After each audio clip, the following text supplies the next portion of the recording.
And I'm going to share you my slide. I hope you can see that clearly, yeah? Feel free to use the icon to raise hand perhaps, or to give any emotion reply. Okay, Assalamualaikum and greetings everyone. Glad to meet you online. Okay, I might not know some of you, but welcome. Okay, to this session, sharing session, I would say it.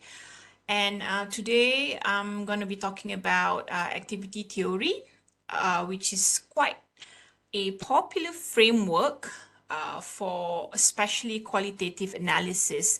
I'm not saying that you can't use activity theory for quantitative research. You can, but there's way of doing it. Before we get to that point, I need to introduce to you what exactly is activity theory, as most of us in the Asia, especially, we're not really keen to use activity theory. Yeah, it's very popular in the Europe, okay, in the UK, and mostly qualitative researcher prone to use activity theory. Yeah, why? We shall look into it in a while. So I'm Zaleha, and people call me Zach. So if you want to get in touch with me, perhaps you have further questions after this session, feel free to just email me at zack@utm.my, or you can have a look at my profile. Perhaps you can look at the list of research that I've done, and maybe if you're interested to have a further collaboration with me, perhaps you can always figure out that later. Yeah, have a look at my website later. I'm in Department of Science, Mathematics and Creative Multimedia Education, similar to Dr. Johazrin, School of Education. So most of us here, are we all in Faculty of Social Science and Humanities? I, yeah, I believe so, yeah. So no one outside of Faculty of Social Sciences and Humanities, yeah? Okay, great. Oh, there's computing. Rivka, interesting. What make you want to really venture into activity theory? Maybe we can discuss that later. Bioscience also. Wow, welcome, welcome. Great. Great, great. Okay, so meaning it's good to know there are the students from different faculties. However, I have to just give a heads up to you who's not from social sciences. I'm going to give lots of samples, examples related to education, particularly, but you are welcome to ask me after I'm done with this presentation if you wish to relate what I've presented with your field of study. Yeah? Okay, let's start. Now, I shall talk on these three points. Yeah, first, I need to introduce you to activity theory. As I believe some of you are quite new to research, perhaps you're and a PhD student who just starting to embark, yeah, into the PhD study. So let me just explain first what is activity theory, and then I will specifically look into the use of activity theory for analytical tool. Yeah. So why I do this, because I have applied activity theory as analytical tool. I analyze my data by referring to activity theory. And then another point, important point that I need to also highlight to you is the strength of activity theory in identifying contradictions. Okay. In life, when you merge something new, when you want to make innovation, you will somehow face contradiction, challenges, okay? And you need to see that contradictions as something valuable and positive, okay? This is what activity theory has been emphasized on. Right. Now, what exactly is activity theory? If you read a lot and if you refer a lot to Vygotsky, okay, you'll find that activity theory previously is known as cultural historical activity theory, or they call it chat. So every theory, every models evolve, okay? So does activity theory. It started off with chat, and now we have found three different generation of activity theory. Okay, Vygotsky introduced this. And also I need to highlight, since PhD is, what's the meaning of PhD? Permanent head damage? No? Okay. PhD. Do you have any other term representing PhD? Perhaps? Okay, yes, Maimuna, thank you. It's definitely is not permanent head damage. It's a philosophical, okay? It's to do with philosophy. And normally, if you present in your Viva, right, they will ask, what is your philosophical underpinning, right? So this is why it's important for me to state activity theory is built based on constructivist theory and later evolved into social constructivists. Okay, so please understand this, because some student ask me, can I use activity theory and relate it to connectivism, behaviorism? It is not advisable, okay? They do have similar features to social constructivism, but they are not under behaviorism or connectivism or any other theory, okay? You must understand this, because Vygotsky, he believes that learning process require one individual to work and collaborate with more individuals, okay, with with society, with larger community. So that's how it works.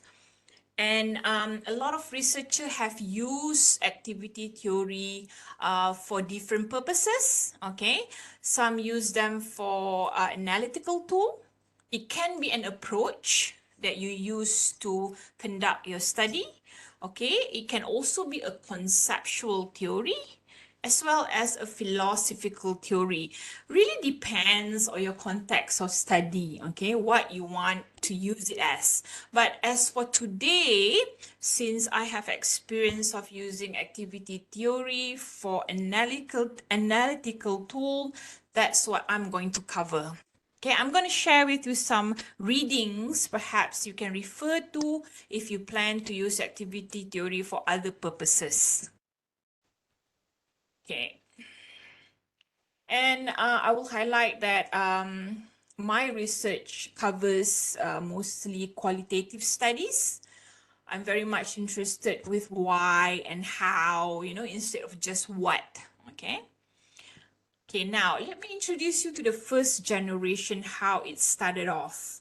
So during Vygotsky's time, you know, and his apprentice Leonid, right?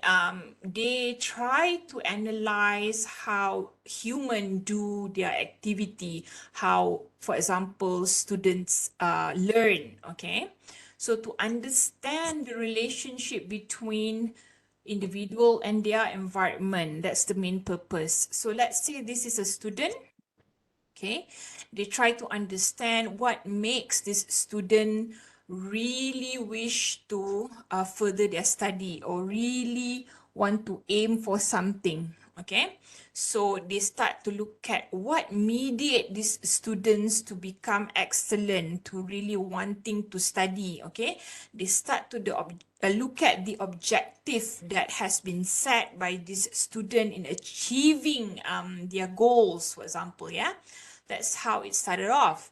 So the first generation of activity theory really focused mostly on one individual, okay, and how the environment relate or connect to that particular student or a person. That was it. But somehow by setting the unit, okay, some people call it factors. Okay, what factors influencing the student? But in the terminology of activity theory, they use units. Okay, the mediating artifact or tool, the object, these are all unit. Okay, subject, units. So they started to look at all these units. Okay, and when they look at the unit, it helps them to reflect on what exactly influencing somebody or an individual to do something. Okay, it helps them to strategize. If they know what motivate that individual, you know, they can strategize their ways of teaching, perhaps if for teachers, yeah. It helps them to make better decisions. So activity theory has plenty of benefits. But this is what happened. Like I said, first generation is not yet Boleh Muslim lah. Boleh kasih comment. Another comment. yeah. Uh, Okay. yes. Muhammad Mustafa, can you like switch off your audio for a while? Thank you. Okay, so that's how the first generation starting off. And if you plan to use first generation for your study, I would advise you to look at your context of study and exactly what is your research objective and question, okay? If you plan to analyze individually, if you do qualitative study, let's say you have only 3 or 5 students, perhaps the first student you can assign them as the subject, right? And then you can look at what exactly helping the students to become a more excellent perhaps, or increase their motivation perhaps. I don't know what exactly is the problem, but you can do it that way. But at this point, the first generation did not yet introduce unit of community. Okay, the rest bear with me, yeah, because this is very theoretical, so you might find it a bit difficult to understand. I'll try to make it as easy as possible, yeah. Okay, now activity theory also state when you look at a subject, okay, a person, an individual, or let's say your samples is a student, okay, you must try to understand what factors influencing them internally and externally. Okay, if you want to know whether the students able to perform, yeah, for example, what is the internal factors that assist them, and what are actually the external factors influencing them as well. So they highlight this thing. But interesting part about activity theory, okay, as you see later, there's a tool. Okay, what are the units? Now, if you want to study the factors of influencing something, it can be anything. It can be so many factors, isn't it? Okay. What caused you to change? Okay. What caused you to perform? What caused you to become more excellent? There are so many factors. But the good thing about activity theory, they already set the units, the factors for you to focus on. Okay, so that as a PhD study, you'll be able to graduate on time rather than looking everywhere and everything. You only have to look at the tool, object, rules, community, and division of labor. Okay, those are the factors, or we use the word units, yeah, that you have to focus on. Right, so as we move on, okay, activities start to evolve to the second generation.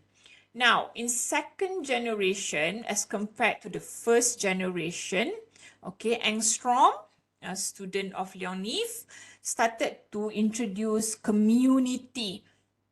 Okay, and the name also changed a bit, but it brings the same meaning. All right, so now if you look at the second generation here, the subject remain, okay, the student. Subject really depends on your study. If you're trying to do a study on a student, it can be a student. But if you're trying to study an educator or your subject is a teacher, therefore it can be a teacher here. Okay, it depends on your study. What are they? If it's an expert, then it may be a professional expert here.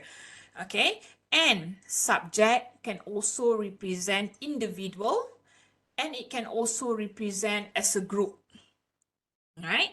Let's say in your study, you want to analyze 30 students in a classroom, and which later you divide these students into 3 groups.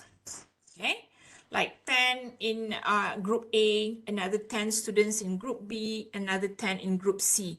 So the subject can represent students in group A, or students in group B, or students in group C. Okay, so it's quite flexible on how you're looking at it. In second generation, you are required to look into what influence, the subject, perhaps the tools. Okay. The interesting part about tools and sign, it is not only tangible, it can be intangible as well. Meaning, okay, activity theory encourage you to also look at especially or specifically interactions. Okay, there's a study and there's a book that look into interactions. So if you wish to know that, I can introduce you to some reading later. Especially by Harry Daniels, okay, a book named Vygotsky and Pedagogy. Okay, it states that tools is not only devices, you see. If in the study of educational technology, you need to use certain technology to help the student learn, right? So this one can be mobile apps, it can be Facebook, it can be social media or whatever. Tools can be that. Or in the study of Harry Daniels, it said that tools can also be interaction, meaning you need to also look at what take place in the use of that mobile apps. Okay, maybe students communicate with each other and you need to even look into how they communicate with each other. The interaction becomes a very valuable tools. Okay, right. And then they ask you to also look at rules in every learning process, in every project you're doing. There must be certain rules that apply. Okay, if you're a teacher, you want to help your student to learn and achieve better grades. Maybe you can use, for example, an approach, a learning approach like problem-based learning, or you can use project-based learning. You can use a lot of things. So that strategy of learning or teaching is the rules. Okay. Some of us who's not from education background perhaps are not aware of the project-based, problem-based, all this name, alienated name. But maybe you can state that for a student to learn or for somebody to achieve something, they must have certain rules in life, right? They must have certain discipline in life. Maybe they set themselves, like you, PhD student, you must work, for example, from 9 to 5 every day. Okay, you have certain rules here. And you must make sure that you approach, certain expert in the field. So that's your rules, perhaps, yeah? And then second generation as compared to the first, there's community. Learning is no longer one-to-one, meaning only take place between a teacher and a student. Okay, you need to include and analyze from the perspective of community. How does that community helps with that student's learning? Or even how does the community helps with your development or your professional career, right? So community can be many, again, depending on the context of study. Let's say in a university, as a student trying to perform, we have the teacher. Okay, maybe one teacher. You have 2 or 3 teachers involved in the community. Okay, And then you have your peers. Okay, peers can be junior students, perhaps somebody equivalent to you who registered at the same time with you. It can be your seniors or advanced students, okay? Or it can be parents, okay? Parents who help out with the subject. Can be anything, so you have to list it out. But as I said, it depends on your research question and objective. If you limit, in PhD study, there's limitation, right? So you can limit, for example, to look at in the context of just between peers and the community of learning, the teachers, perhaps, yeah? So you can set there, the community. Division of labor or roles, okay? This one here is to do with what roles being played by everyone in that community. Let's say the teacher, there's 3 teachers I said just now, yeah? The roles of the first teacher, perhaps to facilitate, you're clear already, okay? You know that what each teacher have to do. Second teacher, perhaps just to scaffold. Okay, and finally, the third teacher, perhaps the role is just to provide expertise, advice based on their expertise. So the vision of labor more as role. And then you have your peers just now. So the peers perhaps just as a motivator. Okay, that's the vision of labor. When you set this clearly, as early as possible in your study, you can at least guide yourself on where to look at. You see, if you want to know what influencing the subject to perform or get better grades, better marks, you will look at all the community, the roles that you have, the roles that being played by the community, okay, easily. So you can see. However, with activity theory, you cannot have a fixed mindset, okay? This is why it is more suitable for qualitative study because, okay, let's say you already have an objective, objective, okay? Like I've said just now, you wish to see that the students perform in their study, okay, or have high marks, achievement. You may say that the student able to achieve that, but you cannot have a fixed mindset that that will be the outcome you're getting. Okay, the outcome can change. Okay, maybe they perform, but there are certain objective that drives them to perform.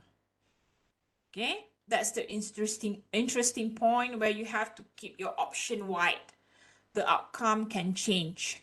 Okay, so does the objective. What I mean is that, okay, in my previous study, my objective that I set for the student, for the subject, is for them to produce an assignment with good grades. Okay, that was the objective or object that I've set. However, as the research goes, okay, the learning process goes, I was impressed to know the objective has changed. I thought that student will, do the assignment, submit the assignment with the objective of wanting great marks. But at the end of my study, I found their objective changed from wanting good marks to producing an assignment that can be accepted by the teachers and the professional expert that involved in the study. So the objective can change. You know, they're like this, they told me that no, the marks doesn't matter much, but I want my design to be recognized by this community. You see? So that's the interesting point. That's why I said keep your option wide. Don't have a set mind. Don't fix your mindset. Okay, that what you arrange now, okay, will look the same once you're done with your research. Okay, the objective, the outcome, all can change. All right, that's a second generation. Okay, I can see faces, not so happy faces. I hope you can understand what I'm saying. Yeah, thumbs up or thumbs down. Okay, if you don't understand, feel free to just raise your hand if you want to ask anything, eh? Okay, second generation. Now, so far so good, lovely. Thank you, Summer. Okay, now we move on to third generation. Every theory, every model evolves, okay? Getting better and better based on the context of study. Now, the third generation, it becomes even bigger, right? They no longer look at just one activity. They start to make comparison with another activity. Okay, I'm giving an example here. Let's say I'm still learning about philosophy. Okay, that's fine.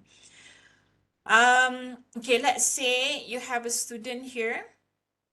Okay, you try to analyze what exactly happened to the students until they are able to achieve certain objective.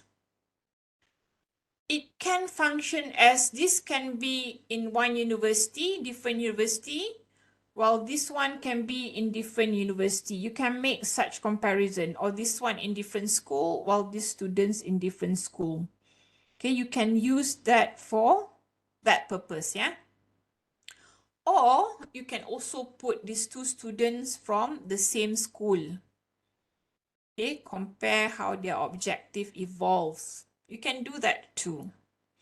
Or in another way, you can state these are the same student, okay, only within a different approach. For example, this rectangle activity on the left representing learning process that use traditional method, okay, while this triangle activity on the right representing learning approach using new method that you trying to introduce. Okay, it can happen that way. So be creative with how you want to use that triangle. I'm saying that. Okay, for my study, what I did was the first triangle on the left representing previous study or previous way of learning, traditional learning, where we did not apply any interesting approach. We did not have, community, expert community in here. So this one a bit traditional. And this one on the right, okay, the same student, I'm using different approach where I get my student to work with professional designer all over the world in producing a task, a design task, yeah. So the professional community are all professional designers. So I'm comparing, you see, from the first objective, when they work with the professional community, their objective change. So this clash here become the final objective. And this clash here has caused contradiction to the new approach that I have introduced. Okay, that's the best part. And the contradiction actually that caused the student to change. Okay, like I said just now, rather than wanting to get high marks, okay, they change their objective of trying to produce a design that can be accepted by the professional community as well as their target audience who are going to use their design. Okay, so as you can see, the third generation evolves bigger. Okay, it needs or it requires you to look at more than just one community. It drives you to look at different rules that being applied like before and after, okay, and the change of objective. Okay, let me just, okay, but don't be shocked or don't be intimidated with the contradiction that happened. When you apply new technique in the approach, okay, in your study, of course contradiction will happen. Nobody likes new stuff, isn't it? You're asking somebody to do something new. Who likes it? They are so comfortable with what they're doing, and all of a sudden you change the way that they have to do. Of course, they're not happy, right? But you need to see that contradiction as something positive. Okay, change is difficult. Yes, Maimuna, I agree with you. But when the contradiction happens in making those change, you as the researcher must always think positive. Okay, you must see that contradiction or conflict. Some call it conflict, some call it tension, so many other terms, right? But in the third generation of activity theory, they call it contradiction. Okay, yes, we believe that some contradiction can give positive impact. It can also be destructive. Okay. Even though it is destructive, you as the researcher must analyze on how to make improvement based on those destruction. So you can always offer for suggestion, improvise your research. Your future research must be improvised based on the distraction that you found. But most activity theory researcher who use research will find contradiction as something positive. Even Engstrom, okay, state that it is positive. If not now, it's for the future. Okay, the positive will come for the future. Right. Now, I'm going to share with you how I did it. Like I said just now, I have the first triangle. My research is about improving students' creativity, okay? And I want to analyze how can I use a new approach in improving their creativity, especially to produce design. I'm teaching students how to produce appropriate design for website, mobile apps, mostly interface design, yeah? Right? And from my previous way of teaching, okay, this is the traditional way. I have like LMS tool, okay, e-learning. I'm using e-learning. I have normally in a classroom of 30 students, 30, okay. The rules that I've set normally is quite traditional. It's more of tutorial, okay, a normal ones. Problem based, sometimes I applied, okay, sometimes I applied case study on the rules here, right? So if I applied problem based in these rules, I will give them an assignment saying that they have to redesign a website, okay, a poster design, a bad design where they have to take it and redesign them. So it can also be project based here, right? A normal one now. And the community involved in this previous teaching approach was just me as the tutor and the other 30 students. 30 students in a classroom, yeah? So I will look at individual students. Let's say, like I said, it can be in a group or it can be individual, the student here. Okay? I will look at how this project base assists the student and how does learning management system help them, and what exactly the roles being played by myself as the tutor and their friends, okay? And setting exactly what are the objectives that really helps them to perform. So this was the previous way of teaching and learning. Now, when I started to, in PhD, you need to make innovation, okay? And especially for social sciences, for education, the innovation can come from the rules. Okay, when I introduce a new way of teaching and learning to the students, I applied social media, Facebook. As compared to the previous one, it was just learning management system, e-learning. Okay, I started to use social media here, and I invite a a group of professional designer to participate. About 30 of them, some in Australia, some in the US, around Malaysia here. And then I set the rules. When I try to set the rules, I can no longer use project-based, problem-based. I start to read. When I want to make my student work with the expert in the field, I can no longer use the normal ones. Okay, I need to make intervention or innovation. So this is where my innovation come into place. when I read more than 300 articles, I found when we want to make our student work with the expert, we need to apply apprenticeship theory or models. Have you guys heard of it? Apprenticeship. Okay. Even in the apprenticeship theory or models, okay, there's a lot of models. I started to analyze and choose. There's two type of apprenticeship models that's suitable, and I combine them. So this is an innovation that I make. I combine cognitive apprenticeship with social apprenticeship. Okay, so that becomes my rules.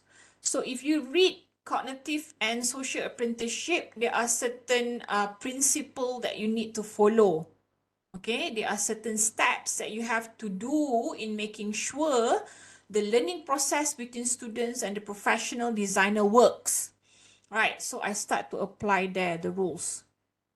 Okay, and begin, the learning process. So as we go along, a lot of contradiction happens, I'm telling you. I get panic, okay? Because the new way of teaching and learning here really make the student flip. They're shocked. They're not used to what's going on. Last time it was quite easy. It's just do your assignment, submit your assignment, and that's it.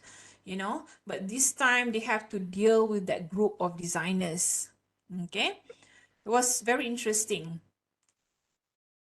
And I can see, the objective started to change. And when their objective change, this becomes the one of the most important factors why their creativity increase. Then only I found out, all this activity has a big impact on their increase of activity of creativity. Yeah. Okay, so their objective change, like I said, from just wanting to submit assignment until they work very hard to make sure, the what they call design is acceptable. They don't care if the marks is high or not, but they want to know that the design is acceptable for the community and for their target audience. Okay, it change. And you have to bear in mind, in activity theory, they emphasize that all these unit play part. Okay. Tools you're using, Facebook, yes, they play part. The rules that you have set for them to follow, yes, it plays part in increasing their creativity. Okay. The community that you have set for them, yes, they play part. However, for certain students, some of the unit are more dominant than the others. You can find perhaps student A, student in group A. Okay, the tool and the community helps most. But when you analyze further for student in group B, perhaps it's just the rules that helps them, the rest does not help them. Okay, that's an interesting point, you see. You're able to know that, every students have their different set of triangle or different set of activity.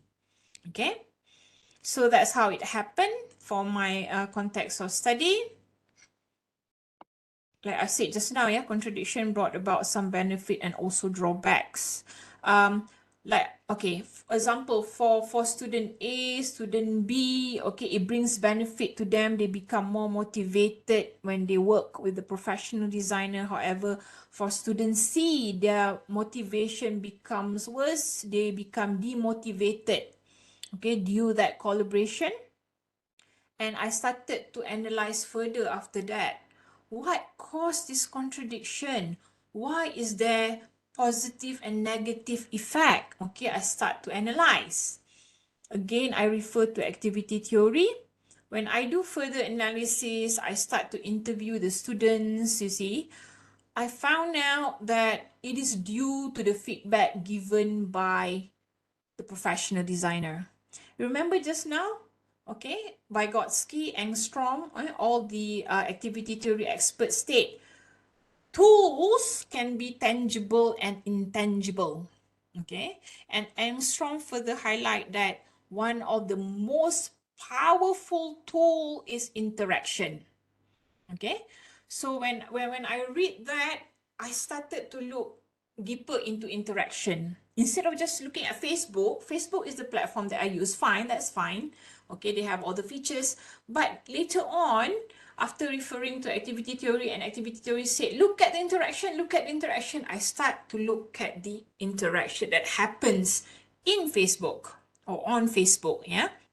And then I started to notice, oh, there's different style of feedback given by me as the teacher, okay, as the tutor, and designer as the professional or as the experts. So students were shocked by that type of or style of feedback or interaction, okay, and I dig deeper. Okay, when I start to notice and guided by what it meant by looking at interaction just now, I found that there are two different culture, okay, taking place in this activity, which I failed to realize at the early beginning of this plan. I thought that it's not that hard, you know. I can always get this expert to work with the student. Come on, right? That's what I thought. But I forget to realize there are two different culture of working, okay, here going on. And when I start to analyze and I interview both parties, I've interviewed the professional, I interviewed the students, I noticed that, and I also interviewed another tutor or teachers that involved in the study. The style of feedback for us in this university are always constructive, kind, helpful, you know, and then we use a lot of problem-based, project-based approach, the common ones, okay? And it is strongly based on the marks given for the students' task completion, you know. And our style as the teacher, the feedback style of us as the teacher, not really a confrontational, okay? Um, and it's always very, what do you call, motivating, okay? There are some brutal feedback. I would say there are some feedback that really push the student to work harder. But normally we only give it at the end. We don't do it in the early stage. Like when the students in the first semester, we already push them, you know, criticize them badly. We don't do that. It's only after the final stage, like the student is still not performing, is still not, you know, motivating, that only we really push them. It's really it's really different when you compare with the industry, okay, with the professional or expert in the industry. For them, giving you critique, complain negatively, giving you brutally honest feedback is normal. They don't feel the needs to be motivating, right? They don't feel the needs to cuddle you. Okay, so when I get my students to work with the professional, they just give the student like brutally honest feedback there and then from the beginning. So this really affect, you know, my students' motivation. And the way they're doing it, because they are designer, they are so used to studio-based learning approach. Yeah, in studio-based, there's a lot of critique process. Yeah, and they, like I said, they don't care if they're there to motivate you, no, because they deal with a lot of clients and client pays. If they're not happy, they're just gonna spit on your face. Okay, so that's how they work. The culture is like that. I think this applies in every field. And finally, I start to analyze types of feedback, and I found that they apply a lot of confrontational feedback. And they do it formatively, immediately, as compared to us teachers in the school, in the university. We don't use confrontational, you know, from the early of the study. Okay, so it's a bit different. So when I found this, I'm thankful that I refer to activity theory, because activity theory is the one theory that lead me or guide me to look to the right place where to look at. Yeah. rather than I go and scout everywhere what exactly the factors influencing student. I get more guidance when I refer to activity theory. So yeah, it changed. This is how it changed. What caused the change? I finally found the answer. Okay. But like I said, there's positive and negative in those. I have about 15 groups of students in one class. For all the 15 groups, only one group that's really get affected. Okay. That really get demotivated. And this is where the rules, I started to understand now. When that happened, I started to notice the role as a teacher becomes more important. You cannot just teach, you cannot just facilitate the learning process. You must also become a great motivator. So the rules appear there for that one group that did not perform. Okay, you must be there for them from the beginning until the end to keep on motivating them until they complete the task. Okay. So yeah, it's like I noticed that you need to have a bad cop and a good cop. When that happens, when you get your student to work with the community of designer, the designer can be the bad cop. They can criticize as they like. But you, as the teacher, needs to be there to be the good cop. Okay? I mean, logically, if you look at from this perspective, you as parents, those who married, who have children already, do you not think that you are playing that role already in your house? For the guy, for the father, you maybe be the bad cop. For the mothers who are very accommodating, right?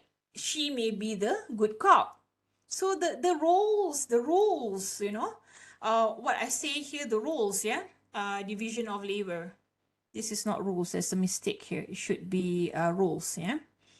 The roles of bad cop and good cop really plays well, in this context, and really helps the student to drive, especially those students who have problem. I'm not saying the students is bad or anything, no, but some students just require different type of motivation, yeah?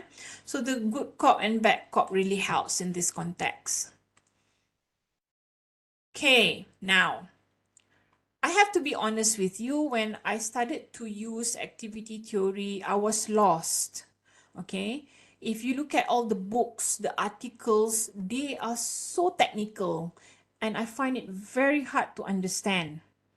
But I found these 3 books especially really helps, and it's not too technical until you can't understand them.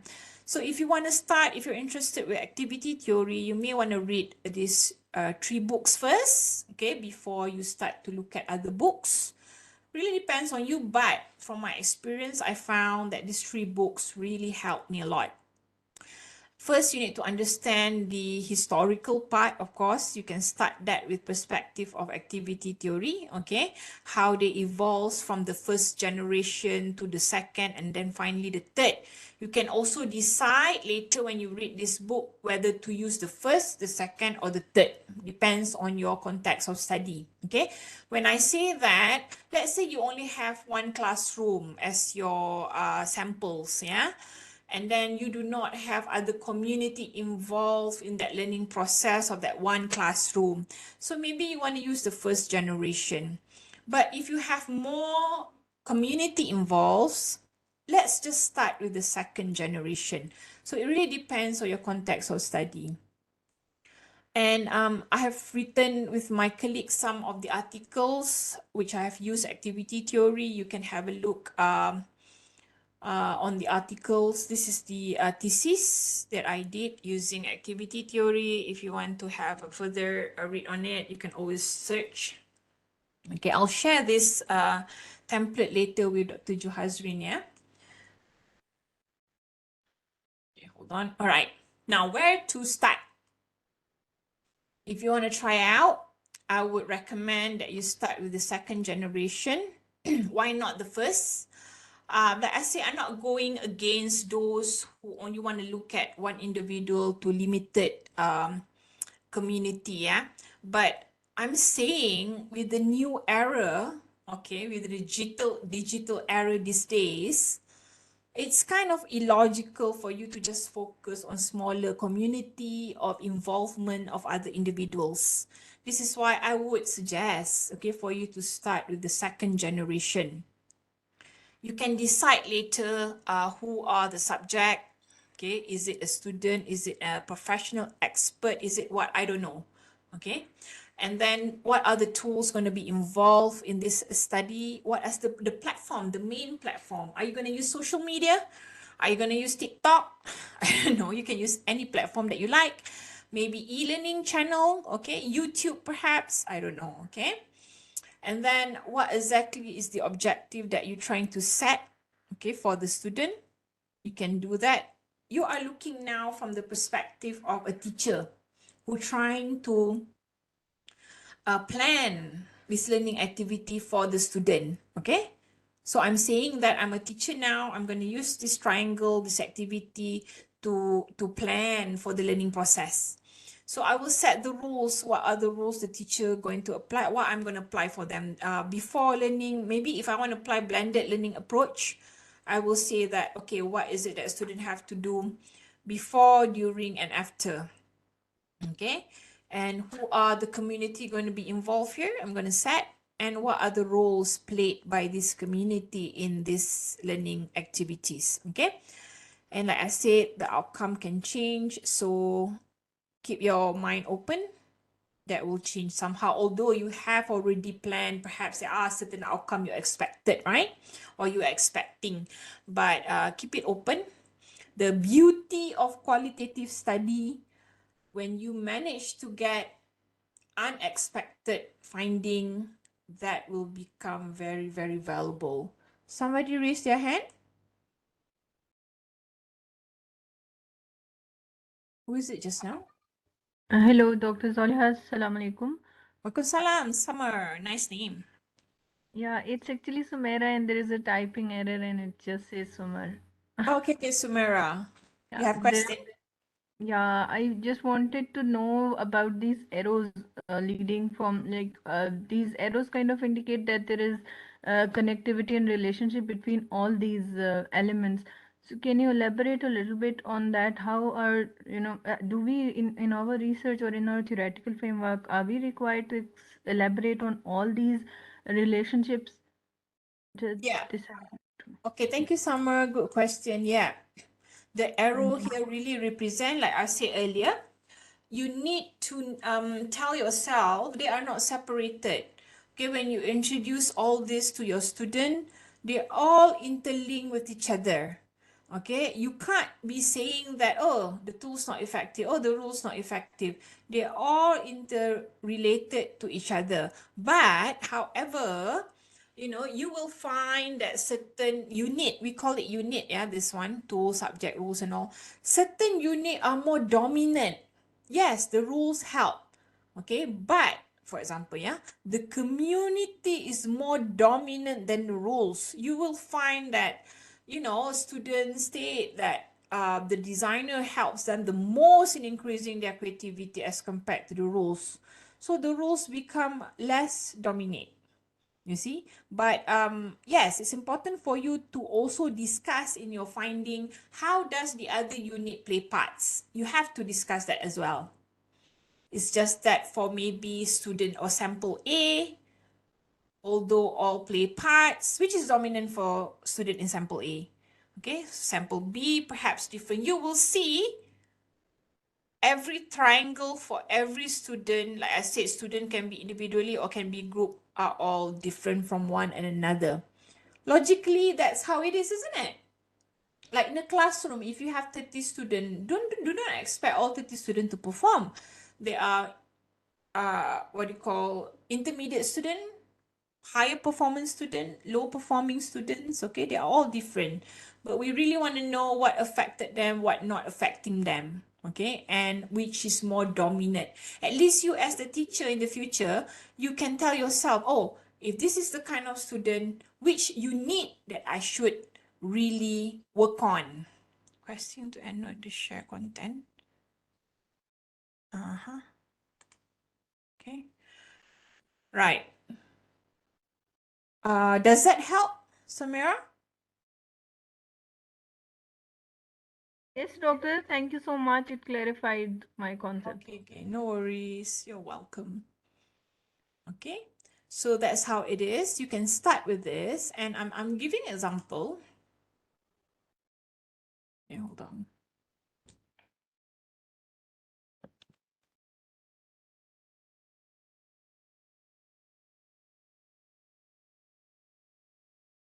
Okay, hold on. I'm giving you another example. Okay, this is the example. Like I said and explained just now, let's say the tools, you can use Moodle being used in UTM as our e-learning platform, okay? You may want to use Facebook or TikTok or any other tools. This is the tangible. But I also want you to refer to what has been stated by Engstrom, Harry Daniels. You should also look at interaction, because interaction is the best part of human, development. What being said really can influence your development, yeah. So students, subject depends on you. If it's a student, make it a student. If it's something else, then up to you based on your context. Rules can be anything. And for education student, this is where your innovation is normally, okay? And objective, up to you. Objective really relates to your research problem. Most students think that research problem is very easy to formulate, okay? But you need to read a lot and you need to really identify what exactly is the problem. And you can't be looking at all problems.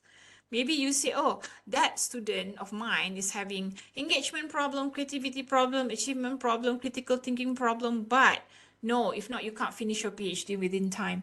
Just find the main one, the most problem that appeared, need to be solved. Okay, which one you have to tackle first.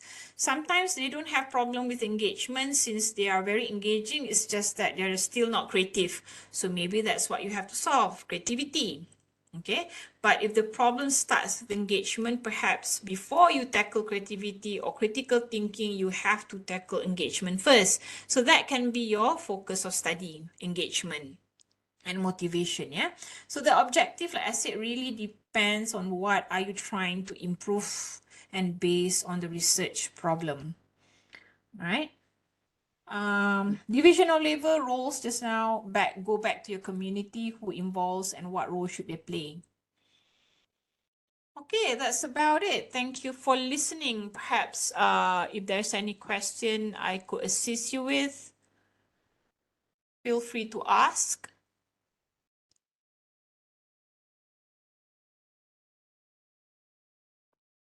Yes, Adamo, Yusuf. Adamo, I can't hear you. It's quite far. Did you have a mic or something where you can, or can you talk closer to your computer? Waalaikumsalam, Adamo. My my one is an appeal. Can I get your slides? My email? Hold on, yeah. Can you share the slide? Share the slide. Yes, yes. Oh yeah. I'm gonna save this in PDF and I'm gonna share it with Dr. Juhazrin later. I'll post it in the WhatsApp, right? You have WhatsApp group, yeah? Okay, I'll post it in the WhatsApp group in a while. Okay, thank you. Let me just have a look at the chat section then, yeah? How can this theory be used for cross-case analysis in qualitative case studies? Interesting. Okay, like I said, for cross-case, this is by Rivka, yeah? You're there, Rivka? Okay, great. Now, like I said, start with a second generation, meaning when you say cross case, the first case have their own activity. Okay, let's say that's case A. And then case B, there's a second case which we indicate that as case B, they have their own activity. So these two cases each have their different activities. Perhaps they're using the same tool, okay? But maybe the rules they're applying are different. Or maybe the community that involves in these two cases are different. So you really need to separate those cases into two different triangle first, all right? Analyze them nicely. And later, when you want to make comparison, then only you can explain that in the form of the third generation activity using this one just now. Okay, bear with me. This one here. So like I said, you can be creative in using this activity as long as you maintain the units that been stated. So this one, for example, can be case A, this one, case B. And then you compare what are the differences. And in activity theory, they encourage you to look at perhaps the objective. Maybe case B has caused different objective, by the students, and case A different objective. Maybe it's not the objective, maybe it's something else. So again, I would suggest use second generation, divide into different triangle, and then later combine this triangle to explain the contradiction happening between these two cases.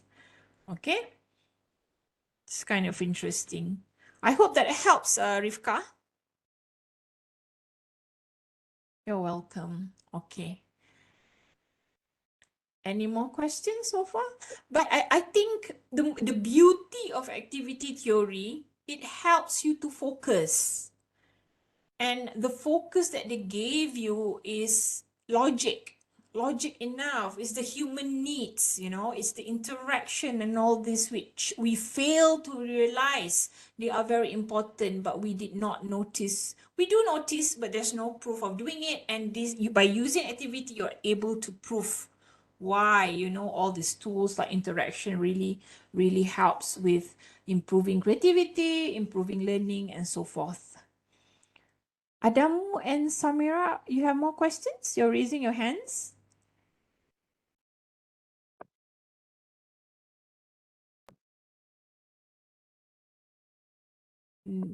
Okay. Can you please share with us your article? Yes, sure. I'll share with you. Later, when I give you this, what do you call this one here? When I give you this PDF, okay, or this slide, some of articles are already here. You can have a look at. You can start with this. I'm sharing these references because I think this is the easiest to understand. Because if you read about activity theory, you'll see they are so technical. Okay, the terms they're using, the explanation are very technical and hard for you to understand. But if you start with these references I'm sharing, you'll find it easier to understand, yeah? Ong Jin Ying, you're raising your hand, Ong. Yeah, good evening, doctor. Good evening. Yep. Okay, just to clarify something, and because I'm kind of like lost connection, because doctor mentioned just now that maybe the outcomes or what we say the objective will be changed like at the end of the research, right? Yeah. So will it also cause like our research objective to change also? Or just that's the change that we need to, how to say, determine and investigate for like more? Okay, thank you, Ong Jin. Interesting question. Yeah. Okay. Normally, if I spoken to quantitative researcher, they will feel terrified, if the objective or the outcome change, because they already have rigid plan. Okay, this is how it's going to be, and I expected this is what happened. Okay, it's really different with a qualitative researcher. All right, we can plan, we can set what to do, but at the end of the day, we are always open on what's going to happen in reality. Okay, as a researcher, it doesn't matter it's quanti or quali, you need to report what really happens. Do not be afraid, the outcome will be different. Therefore, it's going to change the objective. The objective of research will not change. Okay, for example, you want to find out whether your approach improve creativity or not. Yeah. At the end of the day, you will see, oh, for some student, able to improvise, but for some other student, it's not improving at all. Then later on, in perhaps your third or fourth objective, you will ask, to identify what helps and what doesn't help. So this is where the one that's failing, maybe the objective that has changed, the outcome that has changed, will help to answer that research objective. Okay, let's say the fourth objective, that fourth objective. You get what I mean, Ong? Yeah, it's very clear. Thank you, doctor. Right. Well, okay. Like, go back to your research objective. It will not change, but this activity will help to answer your objective and your research question. Okay. But for some other who already have, let's say, a framework, some researcher, they want to introduce a new framework. But when they use activity theory, they found out that framework that they have introduced need to be modified, okay, based on the change of objective, perhaps outcome. Therefore, their final chapter 5 discussion, they will come up with an improvised framework. Okay, it can be that way also, because the data that has been proven by, analyzing just now using activity theory state. So maybe in your framework, you need to adjust the rules part. So they will introduce a refined framework in their final chapter. It can be that way. Okay. Any more questions? We are having meeting at the same time. Okay, Samira, if you have more questions and if you want to venture into using activity theory, please get in touch with me. I would welcome you and I would be happy to guide you, because you know why? In Asia, especially, not many of us wanting to use activity theory. And most of our researchers are quantitative researchers. It's fine for you to use this for quantitative research, okay? You can use this. There's a way of doing it. Even quantitative research, okay, as a PhD student, you need to validate your data, isn't it? Okay. And to validate the data, you can use activity theory to help you out. Okay. Like, for example, if you're using quantitative with data triangulation, okay, that interview to verify the data that you have found from your SPSS analysis, perhaps, you can validate them using activity theory. Computer education background, a new design learning tech. Student. Activity theory has been used not for just EduTech background, no. Even in the study of medical, okay, if you look for the article, there's medical students use them already. In psychology, medical also, a lot of medicals have used them. They studied on what exactly affecting the patient, okay, to become healthier, So it can be for anything. Even you as parents, you want to educate your child, maybe you can start looking at activity theory, like, oh, I've set this objective for my child to become successful. Where did it go wrong? So you can look at back.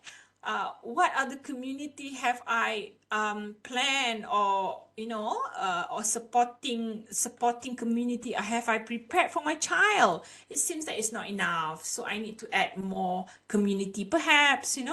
What are the rules I've been using to teach them as they grow? Maybe the rules, or what I said, principle or ways of bringing them up is actually wrong. You can do that as well. So like I said, it is for anything and everything as long as you know how to do it. Yeah. Okay. Any more? Okay, Rin, if you don't really understand, why don't you try to sketch, okay? Get this template later.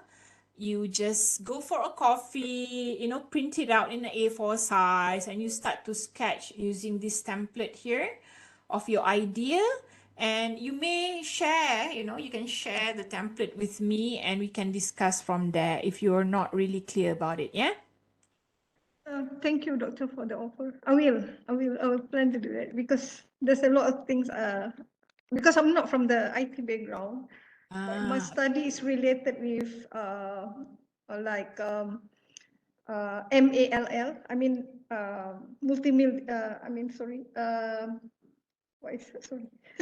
MALL for language learning, mobile application in language learning, and I'm trying to because I develop an ebook and then I want to develop the combination of ebook with MALL, but I am not from EduTech or IT background, so I'm not sure whether I really can do this because my background is education and learning, but I really like technology. Really, I interesting. really want to, I really want to email to you and I want to show you my framework. So I really hope I Interesting. can get more advice from you, Doctor. Sure, I sure, will Rin. do it. Thank you, Doctor. No worries. It seems that you already have a technique, the what you call it MALL just now, yeah? Yeah. So you have a framework already. So let's not just touch on that. Keep the framework there. So you did your innovation part already. Yeah. It's just as now we want to analyze whether your ebook with the MALL approach Yes. really Yes. helps or not, yeah, really Yes. works or not. Yeah. So the tools can be ebook here, while the rules can come from the principle of MALL. I think it's a combination. Okay. Uh, Is MALL an approach, a model? What is it? mobile application learning language. Okay, mobile application, but Yeah. there must be Like ebooks is ways. ebooks. Ebook is like when you read just using PDF, but when you convert into the using like EPUB, meaning you can use it in the mobile application which have more interface, more features. Mhm. So meaning that convert from combination of ebook and MALL. I mean Okay, that's from maybe I learned from the previous study. right. So Yeah. from your context, therefore your innovation is here, the tools, yeah? Yeah. But the rules on how to use that ebook, there must be rules, isn't it? How they have to sign in, they have to, what is it they have to do? Doctor, like rules, is it like some kind of guidelines, doctor? It can be guideline as well. Yes, Yeah. yes, it can be. But yeah, because for example, like I mean the previous research, the MALL ebook is more to like other languages like English, Mandarin, and so on. But there is no in Bahasa Melayu. So I designed it for Bahasa Melayu, which they have a certain how to say, like you said just now, certain rules when you design ebook and MALL for Malay. This is the guideline. Okay. Yeah, doctor. Okay. All right. Let's say the guideline is here, yeah? Yeah. And the ebook with the MML is there. Yeah. So you will see later when you apply it on students who using them, you will, let's just assume by the end of the day, you found that the guideline is not working properly. There must be some guide that need to be added into the current guideline. So that might be what causing it to become less effective on certain student, for example, yeah. So you will find out that way. But again, maybe you will see that although it's an ebook, you were not using it in a community that is good enough. So perhaps, there should be another form of community taking place here. But just put whatever it is, like you can sketch for beginning, what's there, what's in rules, what's in community, and we'll start discuss from there what's lacking. Can I discuss that with you later? I mean, Yeah. We'll do that because the rest is yawning, I can see. yes. Thank you, doctor. Okay, no worries, Rin. Yeah. I will see you soon, doctor. Thank you. All right. Play along with the template first, yeah? Yes, yes. Yeah. All right. Yes, doctor. Okay. Dr. Johazrin, I think I have to go in a while. If there's no more questions, is it all right for us to end here? I'll be happy to assist if there's email. Like I said just now, you can always email me using this email address if you have further question. This one here. Okay, let me just. Okay, Zach. It's quite easy. Zach@utm.my. Thank you also, Afia, for listening. Anusha, thank you. Nururima Dayati, macam kenal ni. Okay, Ong, thank you. Doctor, my study is on interaction. Doctor, do you have any reference book or article that can suggest or refer? Yeah. If you look into interaction, and you want to relate that to activity theory, please get this book. Let me just stop first. This one here. Harry Daniels, he talked a lot about interaction and the pedagogical part. Thank you, Siti Sarah. Okay, but if you're educational technology students and you want to use activity theory, this one, acting with technology, is a must. Capital Lini NRD. Okay. Thank you, Nohas Liza. No worries, Ong. Thanks, Wang. Hey, Keen. Hi, Keen. Thanks, Keen, for listening also. Maybe you can use this later for your interview data analysis, yeah, Keen. Okay, Rin. Okay. Yes, doctor, because I'm working now. I'm classing for my class, so I Okay. didn't hear more about it. But I record the class, but I found my apps maybe something wrong with it. I lost a long time that yours lecture. That's fine, Kim. That's fine. No need to worry. Okay. I'll share Okay. also the recording later so you can listen to it back and get more Okay. guidance. Thank you. Okay. Thank you so much. No worries, Kim. Good to see you. Good to see you. Okay. So if no more further questions, let's just end here. And I thank you for your attention. Thank you very much. Feel free to get in touch with me after this. Yeah. I wish you all the best. May the force be with you. Okay. Assalamualaikum and greetings, everyone. Bye. I know it's just Thanks, Sarah.